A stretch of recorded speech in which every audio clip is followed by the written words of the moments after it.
Uma boa noite a você que nos acompanha pelo Sistema Canção Nova de Comunicação, rádio, TV, internet aí em todo o Brasil, mas também chegando à América Latina, Estados Unidos. Um grande abraço aos nossos amigos de Portugal e a partir de Portugal, Europa e Norte da África. É o programa Em Pauta, esse nosso encontro semanal aqui pela sua TV Canção Nova, chegando ao seu lar sempre com um tema muito importante. E o de hoje, claro, não poderia ser diferente. Estamos vivendo aí um novo tempo no Brasil, na educação brasileira, e é sobre isso que vamos conversar nesta noite. Como você já percebeu pelo cenário, inclusive, nós estamos aqui na sequência desses programas especiais aqui da Imperial Cidade de Petrópolis, na região serrana do Rio de Janeiro, que sofreu sim, como todo o país acompanhou com as chuvas no último janeiro, mas que também se recuperou de uma forma extraordinária e volta a receber aí o número de turistas, de pessoas que querem respirar um ar puro. E falando em ar puro, aqui realmente temos algo sem igual. Então seja muito bem-vindo ao nosso programa. Vamos conversar, como disse, a respeito da educação escolar no Brasil, conquistas, mas também os desafios, como você acompanha na nossa matéria inicial. Atualmente considera-se a educação um dos setores mais importantes para o desenvolvimento de um país.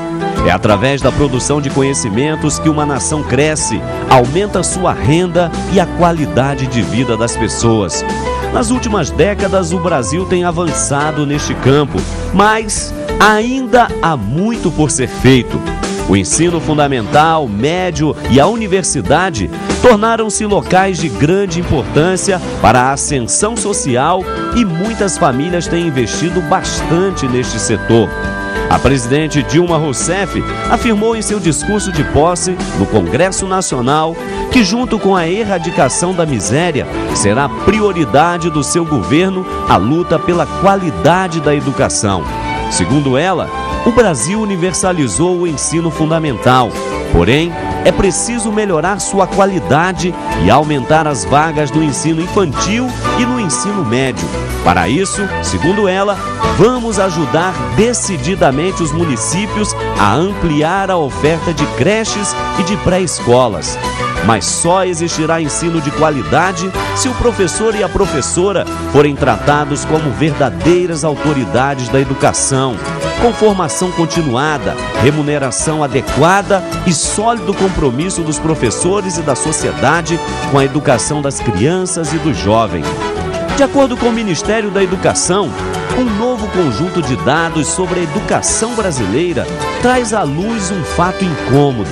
Na última década, os avanços em sala de aula foram bem mais lentos do que o esperado. Ainda que a tendência geral seja de melhora do ensino, a persistência da má qualidade nas escolas brasileiras faz refletir sobre a necessidade de acelerar o passo. Sabe-se que as deficiências no nível básico repercutem de forma decisiva nos índices de acesso à universidade, um dado que merece atenção por sinalizar as chances de um país competir globalmente.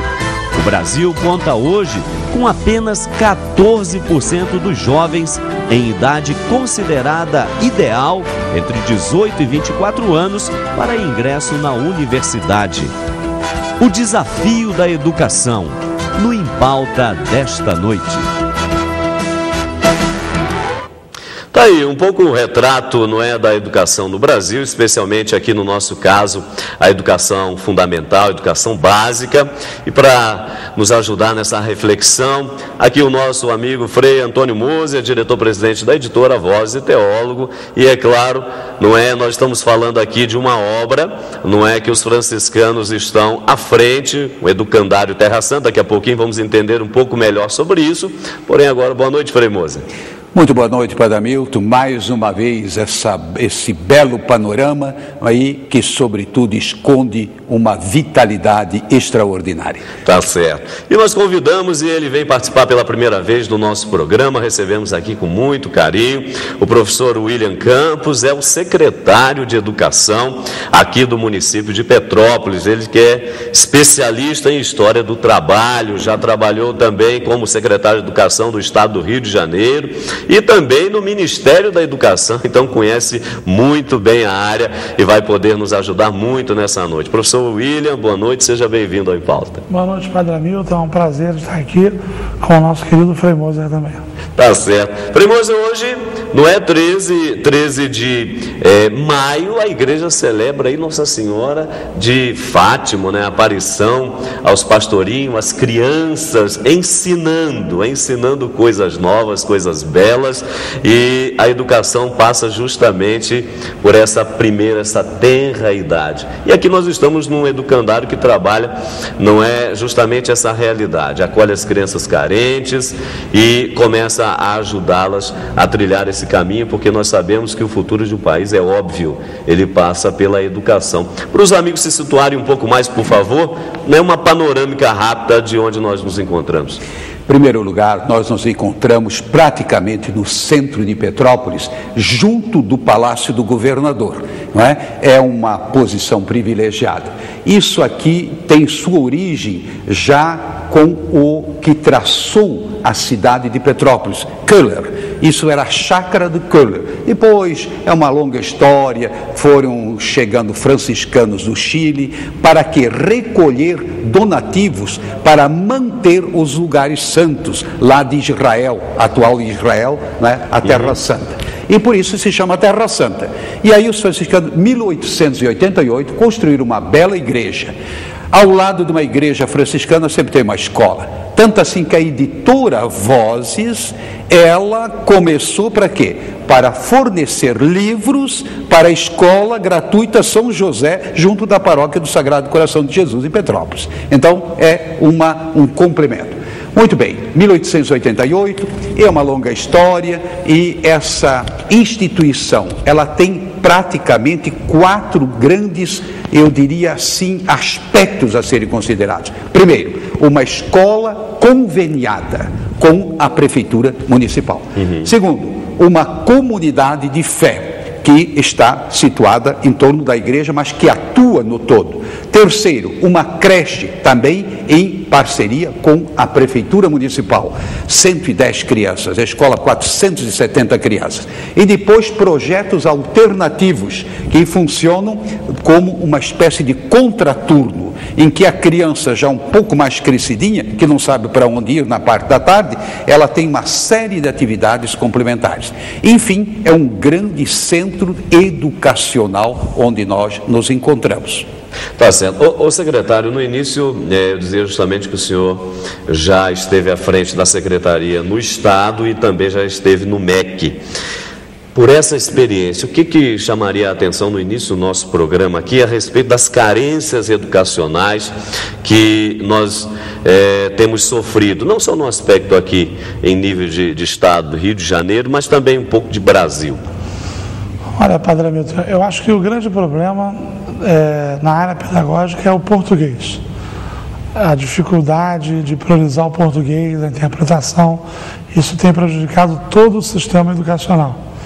E do ponto de vista do modelo, eu acho que a falta de educação infantil no Brasil, que está começando agora a ser alterada, melhorada, mas a educação infantil no Brasil é praticamente inexistente.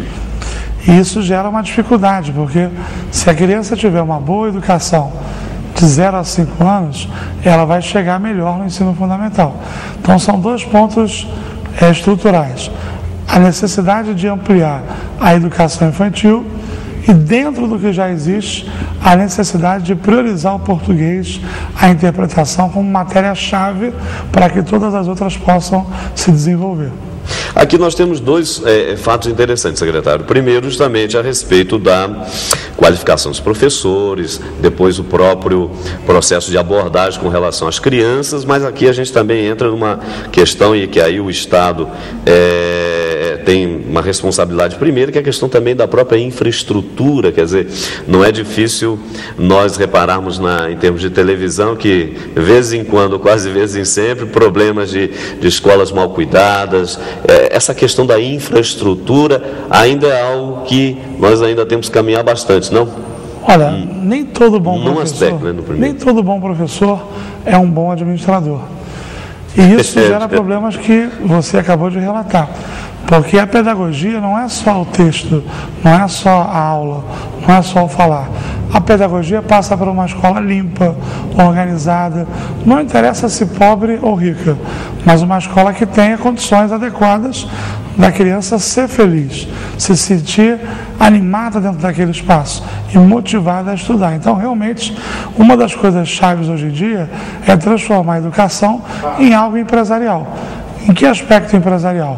Sem visar o lucro, mas visando o resultado social. Então, uma boa administração, uma boa merenda, uma boa pintura, uma boa cadeira, uma boa televisão, uma boa tecnologia, são coisas que no passado pareciam secundárias, mas que agora são vitais para que a criança se sinta feliz. O que nós podemos dizer na escola pública de qualidade. Aqui em Petrópolis, os cidadãos já começam a gozar um pouco dessa realidade. Olha, nós temos muitas parcerias, né? Nós temos aqui em Petrópolis, por exemplo, um processo de informatização das escolas. Com o Proinfo, nós já inauguramos cerca de 80 laboratórios, faltam ainda 42. Então isso muda a qualidade, porque a criança ela passa a ter acesso à internet dentro de um espaço necessário e honesto, que é a escola.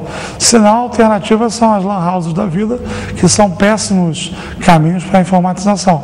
E outra coisa que nós temos aqui em Petrópolis é a parceria com as religiões, a parceria com a qualidade. Petrópolis tem uma formação completada por experiências incríveis, desde experiências religiosas até experiências acadêmicas. Então, essa formação europeia, essa formação religiosa, se o Estado, o município souberem trabalhar essa multiplicidade, nós podemos chegar ainda em 2013, 2014, como uma das 3 melhores cidades do Estado e uma das 20 do país. Essa é a nossa meta. E o Frei Moser é um dos que nós contamos para que essa parceria aconteça. É trabalhar com seriedade e com rapidez. Só seriedade não resolve, só rapidez não resolve. Então tem que ter uma combinação desses 2 fatores. Tá certo. Você que está nos acompanhando, eu, por exemplo, ao chegar aqui nas dependências desse educandário, Terra Santa, segundo a história, não é, que se contava aqui, que o Frei foi testemunhando, realmente era uma situação, por um lado, lamentável, que agora começa a ser transformado, mas nesse tocante inicialmente, né, o Frei Antônio Moser, na questão da infraestrutura, ou seja, dar qualidade ao aluno, quer dizer, salas bem arejadas, dignas, não você ter não só professores, mas eu digo essa estrutura que é fundamental, não é, um ambiente que seja saudável. Perfeito. Padre Hamilton, já vou voltar na questão das línguas. Há um ano atrás, eu passava sempre aqui na frente e confesso que não tinha vontade de entrar, porque a aparência, ela era realmente assim, um pouco, eu diria assim, de decadência. Isso são muitos fatores, muita gente sacrificou, lutou, mas eram circunstâncias históricas outras.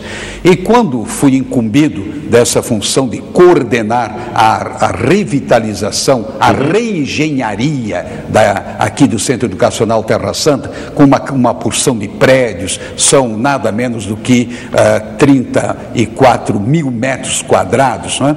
E então eu levei um susto.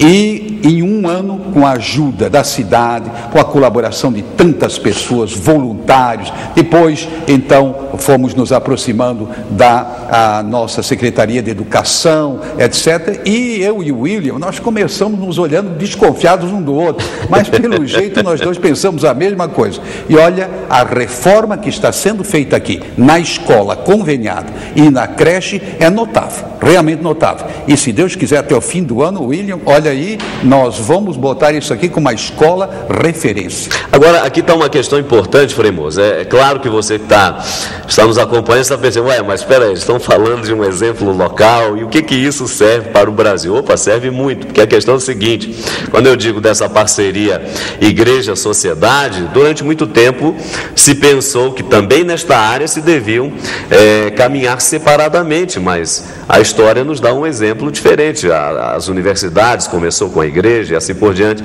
mas essa parceria não é instituição religiosa e sociedade para o desenvolvimento da mesma é muito importante, não é, Frei Moça? Olha, fundamental. Em primeiro lugar, porque o que nós queremos não é só educar a criança, nós queremos educar os pais das crianças, nós queremos envolver a sociedade no seu todo, porque com isso nós atingimos o objetivo lá inicial de a criança encontrar um ambiente propício para se desenvolver como ser humano. Ora, as igrejas sozinhas não podem fazer isso, mas a prefeitura sozinha também não pode fazer isso. São tantos aspectos a serem considerados. Então, eu acho que as parcerias são fundamentais. E, aliás, de uma forma ou de outra, sempre houve. Só que no passado, a Igreja Católica, ela detinha mais poder nesse sentido da educação. Por exemplo, jesuítas, franciscanos e outras ordens religiosas, grandes colégios. Nós temos, por exemplo, franciscanos, a Rede Bom Jesus, não é, com 70 colégios, não é? Sobretudo no sul do Brasil. Mas, de um modo geral, sempre a gente busca essa parceria, porque é toda a sociedade que está interessada em que essa criança se transforme num cidadão, numa cidadã. Tá certo. Nós vamos para o nosso primeiro intervalo, você não sai daí, tem muito que conversar ainda aqui no nosso programa, então rápido intervalo e já já estaremos de volta.